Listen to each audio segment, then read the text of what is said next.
কাবা ঘরের গেলাফ ধরে কানলেও আপনি আমাকে যে মিথ্যা অপবাদটা দিয়েছেন এটা মাফ হবে না যতক্ষণ না আমি মাফ করছি। কথা কি বুঝতে পারছেন? মনে করেন আপনি আমাকে মিথ্যা একটা অপবাদ দিয়েছেন এবং ধুয়ে রেখে দিয়েছেন একদম মিথ্যা অপবাদ দিয়ে। যতক্ষণ আমি আপনাকে মাফ না করছি, কাবা ঘরে গিয়ে গেলাফ ধরে কান্নাকাটি করলো, এই পাপ মাফ হবে না ইনশাআল্লাহ। এই অবস্থায় মৌত হলে কি হবে? পরকালে দেখবেন আমি দাঁড়িয়ে আছি আপনার জন্য। আপনার হিসাব হচ্ছে, হিসাব শেষ। আপনি সালাত, সাওম, হজ জাকাতে নেকি নিয়ে উঠেছেন, কিন্তু দেখছেন আমি দাঁড়িয়ে আছি, আমার মতো আরো 10 জন দাঁড়িয়ে আছে।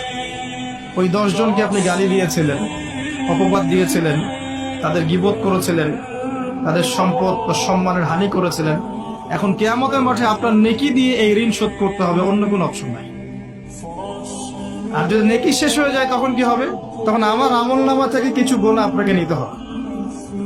আল্লাহ পাক ন্যায় বিচারক। আল্লাহ পাক শুধু গফুর রহিম নন, আল্লাহ পাক শুধু পরম করুণাময় অসীম দয়ালুই নন, বরং তিনি হচ্ছেন ন্যায় বিচারক। ন্যায় বিচারক।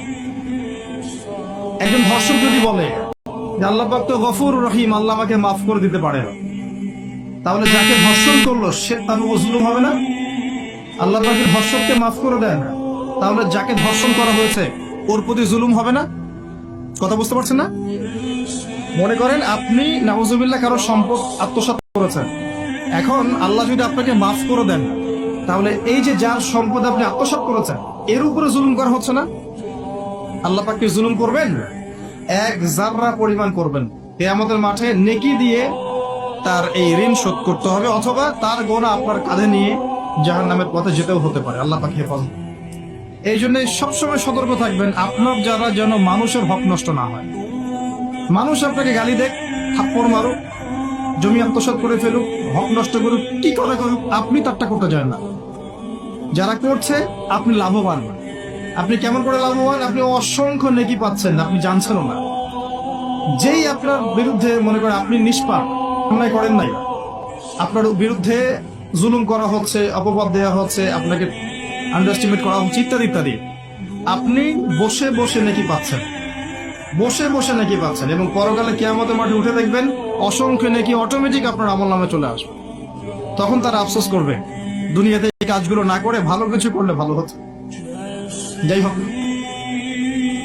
মানুষের সাথে জড়িত পাপ আল্লাহর কাছে মাফ হবে না।